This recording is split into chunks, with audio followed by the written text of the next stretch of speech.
Study IQ IAS, अब तैयारी हुई अफोर्डेबल। दोस्तों आज हम जिन माउंटेन रेंजेस की बात करने वाले हैं उन्हें वर्ल्ड की one of the oldest geological features consider किया जाता है। इन रेंजेस का नाम है अरावली। दोस्तों अरावली माउंटेन रेंज भारत के नॉर्थ वेस्टर्न पार्ट में स्थित है और ये रेंजेस नॉर्थ ईस्ट से साउथ ईस्ट डायरेक्शन में दिल्ली, हरियाणा, राजस्थान से होती हुई गुजरात तक जाती हैं।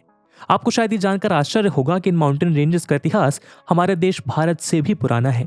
कुछ एक्सपर्ट्स की माने तो ये हमारी धरती पर तब से मौजूद हैं जब भारत या भारतीय उपमहाद्वीप का कोई नामो निशान ही नहीं था और ना ही धरती के आसमान को छूती दुनिया की हाईएस्ट माउंटेन रेंजेस हिमालय का कोई अता पता था। दोस्तों मोन्टोलॉजी यानी स्टडी ऑफ माउंटेन्स के अकॉर्डिंग ये अरावली रेंजेस ही थी जिसने इंडियन सब कॉन्टिनेंट के शेप को डिफाइन करने से लेकर उसके क्लाइमेट के निर्धारण में भी एक अहम भूमिका निभाई थी।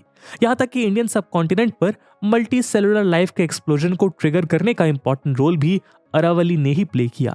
दरअसल कुछ एक्सपर्ट्स के अनुसार 750 मिलियन ईयर्स पहले अरावली में ऑकर हुए मलानी वोल्केनिक एरप्शन ही वो पहला ट्रिगर पॉइंट था जिसने अर्थ को आइस एज की ग्रिप से निकालकर इस रीजन पर मल्टी सेलुलर लाइफ को जन्म दिया था। वहीं आज भी ये रेंजेस राजस्थान जैसे वाटर स्कार स्टेट की प्यास को बुझाने का काम कर रही हैं। यहाँ तक कि भारत का राष्ट्रपति भवन जिस रायसीना हिल्स पर मौजूद है वो भी अरावली की इन पहाड़ियों का ही हिस्सा माना जाता है। ऐसे में अरावली की भारत के लिए क्या इंपॉर्टेंस है यह आपके लिए समझना मुश्किल नहीं होगा, लेकिन शायद आपको ये जानकर हैरानी होगी कि बीते 4 दशक में करोड़ों अरबों साल से इस धरती पर मौजूद ये रेंजेस अब गायब होने की कगार पर खड़ी हैं। जी हाँ दोस्तों, सुप्रीम कोर्ट द्वारा 2018 में appointed central empowered committee CEC की एक रिपोर्ट के अनुसार बीते 50 सालों में राजस्थान में स्थित अरावली के 128 हिल्स में से 31 गायब हो चुके हैं। यानी राजस्थान से ऑलमोस्ट 25% अरावली रेंजेस को ह्यूमन एक्टिविटीज द्वारा निस्ते नाबूद कर दिया गया है। वहीं हरियाणा सरकार द्वारा Haryana principal secretary AK Singh के अंडर गठित की गई कमेटी की रिपोर्ट भी इसी ओर इशारा करती है कि हरियाणा में अरावली रेंज की लंबाई पहले के मुकाबले रातों रात सब्सटेंशियली कम हो गई है। तो ऐसे में सवाल उठता है कि क्या भारत का राष्ट्रपति भवन और नॉर्थ एंड साउथ ब्लॉक जैसे दूसरे इंपॉर्टेंट एडमिनिस्ट्रेटिव बिल्डिंग्स जिन रेंजेस पर स्थित हैं, क्या वो भाग भी ऐसे ही गायब होने वाला है और कैसे भारत अपनी सबसे पुरानी पर्वत श्रृंखला को खत्म कर रहा है।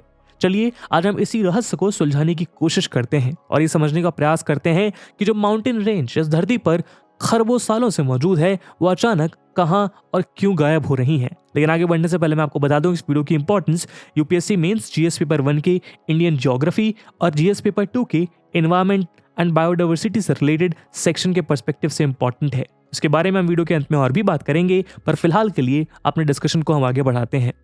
दोस्तों आप सब ने स्टडी IQ के फाउंडेशनल बैचेस को बेशुमार प्यार और भरोसा दिया और इसी ट्रस्ट, इसी जीत की तैयारी को कंटिन्यू रखने के लिए अब स्टडी IQ ने प्रण लिया है कि UPSC CSE 2024 में आपको अपने कंपटीशन से आगे रखने के लिए और आपके सिलेक्शन को इंश्योर करने के लिए स्टडी IQ अपना life foundation pre plus mains batch लेके आया है 2024 UPSC एग्जाम के लिए। इन बैचेस में दोस्तों आपकी तैयारी के हर एक डायमेंशन को एक्सटेंसिवली कवर किया जाएगा और इसके लिए आपको मिलेगा 1000+ आवर्स का लाइव कंटेंट जिसमें NCERT से लेके रेफरेंस बुक, प्रीलिम्स के लिए प्रैक्टिस क्वेश्चंस, मेंस के answer writing practice, weekly revision test, hand written notes और आपकी प्रिपरेशन में हर कदम आपके साथ चलने के लिए 1-to-1 मेंटोरशिप। और दोस्तों ये सब कुछ आपको मिलेगा 18,999 के सुपर डिस्काउंटेड प्राइस पे अगर आप AG live coupon code use करते हैं। इन बैचेस में क्लासेस की शुरुआत 20th जनवरी मॉर्निंग 8 AM से हो रही है। तो अब आप भी पूरे देश के एस्पिरेंट्स के साथ बोलिए कि आप तैयारी हुई अफोर्डेबल स्टडी IQ के साथ। बाकी सभी अपडेट्स के लिए आप मुझे मेरे सोशल मीडिया हैंडल्स पे फॉलो कर सकते हैं।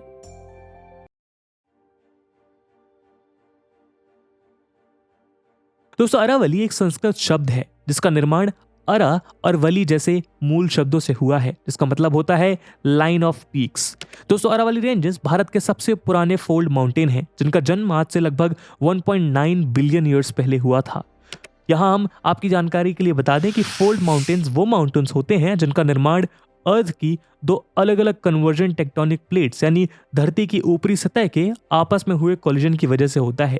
इस टेक्टोनिक कोलिजन की वजह से अर्थ क्रस्ट की बेंडिंग और फोल्डिंग एक साथ होती है जिससे क्रस्ट फोल्ड होकर माउंटेन का रूप ले लेती है। दोस्तों टेक्टोनिक प्लेट्स का ये कोलिजन कोई इंस्टेंटेनियस इवेंट नहीं है बल्कि ये प्रोसेस हजारों लाखों सालों तक चलती रहती है। अरावली की ही तरह हमारी ग्रेट हिमालयन रेंज भी एक फोल्डेड माउंटेन का ही एग्जाम्पल है, लेकिन अरावली की कंपैरिजन में वो काफी यंग है। यही कारण है कि हिमालयन रेंजेस में अभी भी टेक्टोनिक प्लेट्स का कोलिजन बरकरार है और इसीलिए वो रीजन सिस्मिकली एक्टिव यानी अर्थक्वेक प्रोन बना हुआ है। और रिसेंटली जोशीमठ के सिंक होने में उसका एक काफी इंपॉर्टेंट रोल है। लेकिन जहां एक तरफ अरावली एक ओल्ड फोल्ड माउंटेन रेंजेस का एग्जांपल है, वहीं दूसरी तरफ Himalayan ranges young folded mountains हैं, इसलिए उनकी ऊंचाई दुनिया में सबसे ज्यादा है। ओल्ड फोल्डेड माउंटेन्स होने की वजह से अरावली ने लाखों करोड़ों सालों से कंटिन्यूअसली इरोजन एक्टिविटी का सामना किया है, जिस वजह से अब इनकी एवरेज हाइट महज 600 से 900 मीटर रह गई है। आज इन रेंजेस का हाईएस्ट पीक राजस्थान में स्थित गुरु शिखर को माना जाता है, जिसकी टोटल हाइट 1722 मीटर है। दोस्तों ये तो 670 किलोमीटर से भी ज्यादा लंबी इस अरावली रेंज की eastern most limit Delhi NCR region तक है। लेकिन एक्सपर्ट्स का कहना है कि अगर इस माउंटेन के एंशियंट जियो लाइन को ट्रेस किया जाए तो ये एक समय में सहारनपुर हरिद्वार तक एग्जिस्ट करती थी, जिस वजह से इसे गंगा और इंडस रिवर के ड्रेनेज सिस्टम का नेचुरल डिवाइड भी माना जाता है। यही नहीं, एक्सपर्ट बताते हैं कि अरावली रेंज ही है जो मानसून के दौरान एटीन्यूटेड मानसून क्लाउड्स को शिमला और नैनीताल की तरफ ईस्टवर्ड पुश करते हैं और इसी के चलते सब हिमालयन रिवर्स और इनडायरेक्टली नॉर्थ इंडियन प्लेन्स के बहुत से इलाकों को पानी मिल पाता है। वहीं दूसरी ओर विंटर में ये माउंटेन रेंजेस इंडस और गंगा एलुवियल रिवर वैलीज को सेंट्रल एशिया से आने वाली कोल्ड वेस्टर्ली विंड से सुरक्षा भी प्रदान कराती हैं। दोस्तों अरावली की ये रेंजेस थार डेजर्ट के नेचुरल बैरियर की तरह भी काम करती हैं, जो भारत के नदर्न प्लेन्स को फर्दर डेजर्टिफिकेशन से बचाती हैं। ये रीजन बायोडाइवर्सिटी के हिसाब से भी अच्छी खासी इंपॉर्टेंस रखता है, जिसमें बहुत से फॉरेस्ट और 20 से ज्यादा वाइल्ड लाइफ सेंचुरीज के साथ साथ Sariska Delhi leopard wild life corridor भी मौजूद है। साथ ही ये रीजन 300 से भी ज्यादा नेटिव प्लांट स्पीसीज और 120 बर्ड स्पीसीज का भी नेचुरल हैबिटाट है। ऐसे में इकोलॉजिकल पॉइंट ऑफ व्यू से इस अरावली रीजन के प्राइम इंपॉर्टेंस को समझा जा सकता है।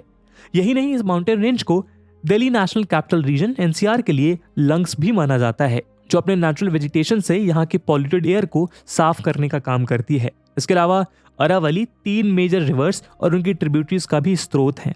इन रिवर्स में यमुना की ट्रिब्यूटरी बनास और साहिबी समेत रन ऑफ कच्छ की ओर बहने वाली लूनी रिवर शामिल है। दोस्तों अरावली का नेचुरल एक्विफायर रिचार्ज सिस्टम और वाटर चैनल्स भारत के नॉर्थ वेस्टर्न रीजन के वाटर टेबल को मेंटेन रखने में एक अहम भूमिका निभाते हैं।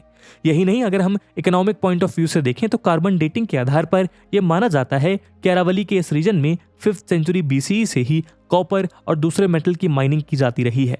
यानी राजपूत पीरियड में बने राजस्थान के शानदार फोर्ट्स, जिनको देखने हर साल देश विदेश से लाखों लोग यहाँ पर आते हैं, उनके निर्माण के लिए बिल्डिंग मटेरियल भी अरावली की इन पहाड़ियों ने ही प्रदान किया था। इन सब के अलावा आर्कियोलॉजिकल एविडेंसेस के अकॉर्डिंग ये माउंटेन रेंजेस पहाड़, गिलूंड और बैराट जैसे सिविलाइजेशंस का भी निवास स्थान रही हैं।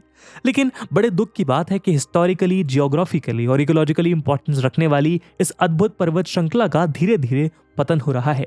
तो आइए इस पतन के पीछे छिपे कारण जान लेते हैं। दोस्तों महात्मा गांधी का एक फेमस कोट है, the world has enough for everyone's need but not for everyone's greed. बस ऐसा ही कुछ हाल अरावली में हो रहा है।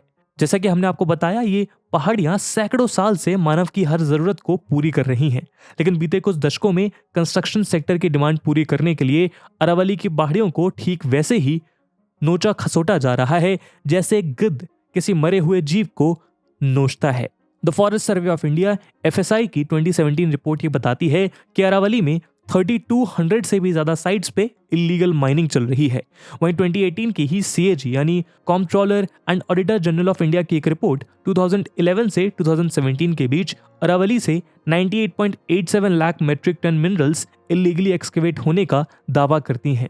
पॉलिटिकल बैकिंग और लैंड माइनर्स के ऑर्गेनाइज्ड क्राइम सिंडिकेट पूरी तरह से बेखौफ होकर इन रेंजेस की बेधधक माइनिंग कर रहे हैं। इंडिया टुडे की जुलाई 2022 में रिलीज्ड एक इन्वेस्टिगेशन रिपोर्ट के अनुसार अरावली से बिल्डिंग मटेरियल निकालने के लिए इलीगल माइनिंग माफिया डायनामाइट्स तक का इस्तेमाल कर रहे हैं, जिसके जरिए वो न केवल पूरे के पूरे पहाड़ ध्वस्त कर देते हैं, बल्कि यहाँ से निकले पत्थरों को सीक्रेट रूट्स और चैनल्स की मदद से ट्रांसपोर्ट भी कर देते हैं।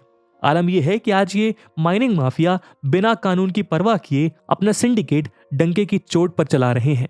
इस बात का अंदाजा आप ऐसे लगा सकते हैं कि पिछले साल 2022 में इलीगल माइनिंग के खिलाफ की जा रही एक रेड के दौरान हरियाणा के नूह में इलीगल माइनर्स ने हिट एंड रन असॉल्ट में वहां के डीएसपी सुरेंद्र सिंह की हत्या कर दी थी। लेकिन इस तरह का ये अकेला मामला नहीं है। अगर हम बीते कुछ सालों की ही न्यूज रिपोर्ट्स पर नजर डालें तो हम पाएंगे कि इस रीजन में इलीगल माइनर्स और पुलिस के बीच मुठभेड़ होना एक आम बात है। स्टेट गवर्नमेंट रिपोर्ट्स के अनुसार हरियाणा के अकेले नूह में ही 2021-22 के दौरान इलीगल माइनिंग के खिलाफ 200 से ज्यादा एफआईआर रजिस्टर हुई। ऐसे में ये समझना मुश्किल नहीं है कि राजस्थान, हरियाणा और दिल्ली एनसीआर रीजन में तेजी से होता डेवलपमेंट अरावली से ही फ्यूल किया जा रहा है। लेकिन बात केवल इलीगल माइनिंग की ही नहीं है, बल्कि इसके साथ बढ़ते मल्टी डायमेंशनल ह्यूमन ग्रीड की भी है। तो चलिए अब हम उन सारे डायमेंशंस को समझ लेते हैं।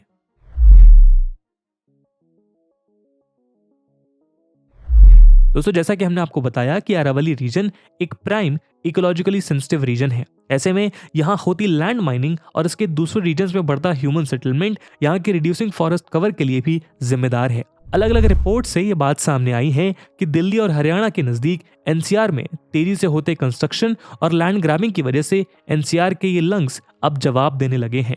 यहाँ फार्म हाउसेज और कॉलोनाइजिंग प्रोजेक्ट्स के नाम पर पेड़ों की अंधाधुंध कटाई जारी है। यही नहीं, एंशिएंट वाटर चैनल्स के रास्ते में तेजी से बढ़ता कॉलोनाइजेशन और कंस्ट्रक्शन भी नेचुरल एक्विफायर्स के रिहैबिलिटेशन के आड़े आ रहा है।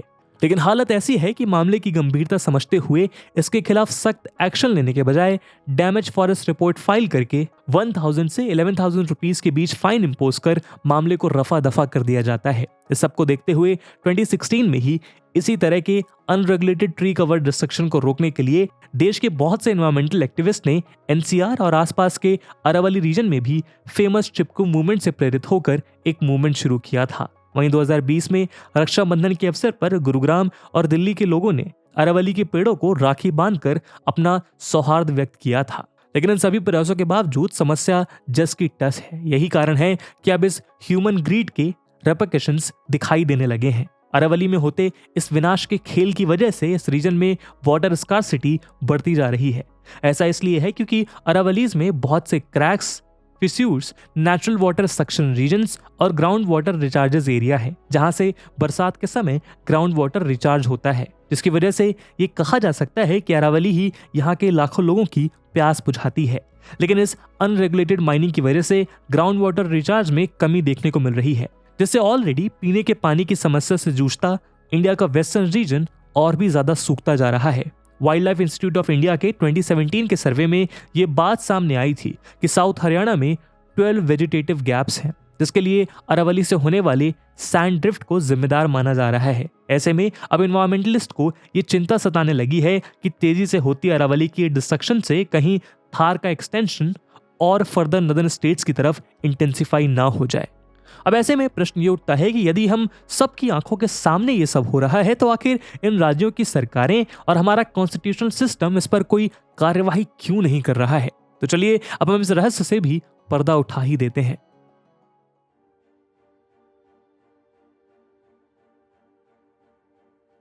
दोस्तों, ये तो सेंट्रल गवर्नमेंट द्वारा ministry of environment, forest and climate change के मई 7, 1992 में रिलीज किए फेमस द अरावली नोटिफिकेशन ने इस क्षेत्र में बिना ministry of environment, forest and climate change के परमिशन के न्यू इंडस्ट्रीज, माइनिंग, डिफॉरेस्टेशन के साथ कंस्ट्रक्शन एक्टिविटीज पर भी रोक लगा दी थी। वहीं सुप्रीम कोर्ट ने भी 2002, 2005, 2009 और 2018 में अलग अलग केसेस में ऑर्डर देकर इस माउंटेन रेंज के फ्रेजाइल इकोसिस्टम में सिमिलर एक्टिविटीज को रोकने के आदेश दिए थे। लेकिन एनफोर्समेंट के अभाव में जमीनी हकीकत इससे अभी भी दूर है। बल्कि इस फ्रेजाइल इकोसिस्टम में इलीगल माइनर्स तो छोड़िए, माइनिंग रोकने तक की भी कोई मंशा वेरियस गवर्नमेंट्स और उनके इंस्टीट्यूट्स की ओर से नजर नहीं आती।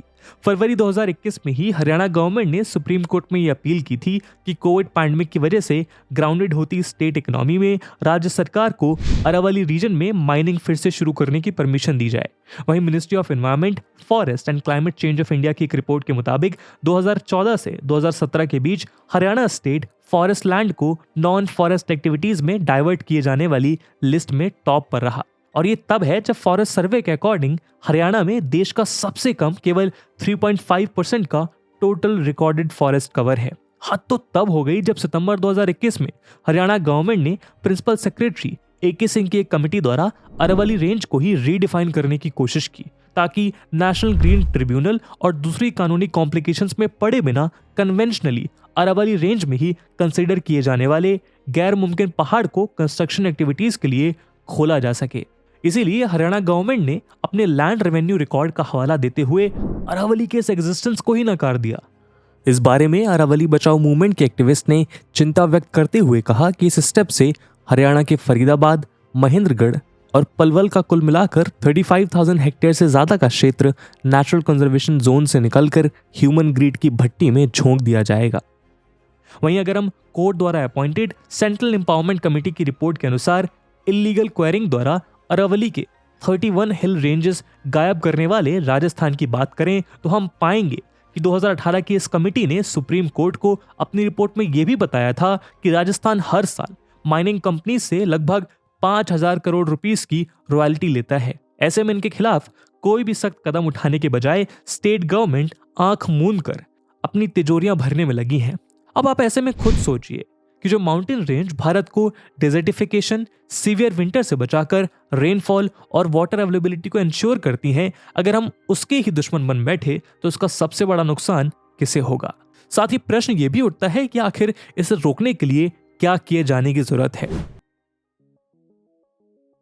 दोस्तों, अगर बिना शुगर कोट किए सीधे सीधे इस प्रश्न का उत्तर दिया जाए तो वो होगा लॉज का प्रॉपर इंप्लीमेंटेशन।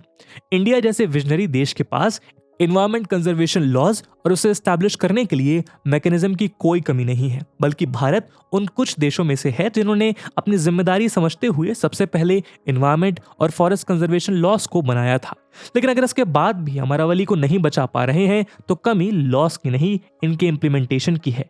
कमी पॉलिटिकल विल और हमारी सोच की है, जो आज भी अपनी जिम्मेदारी समझने के बजाय और ज्यादा पाने की हवस में पर्यावरण का नाश कर रहे हैं। इस मुद्दे से जुड़ी देश की सभी राज्य सरकारों को भी ये समझना होगा कि डेवलपमेंट एक मस्ट नीडेड एस्पेक्ट है, लेकिन इसे एनवायरमेंट और इकोलॉजी के एक्सपेंस पे अचीव नहीं किया जा सकता।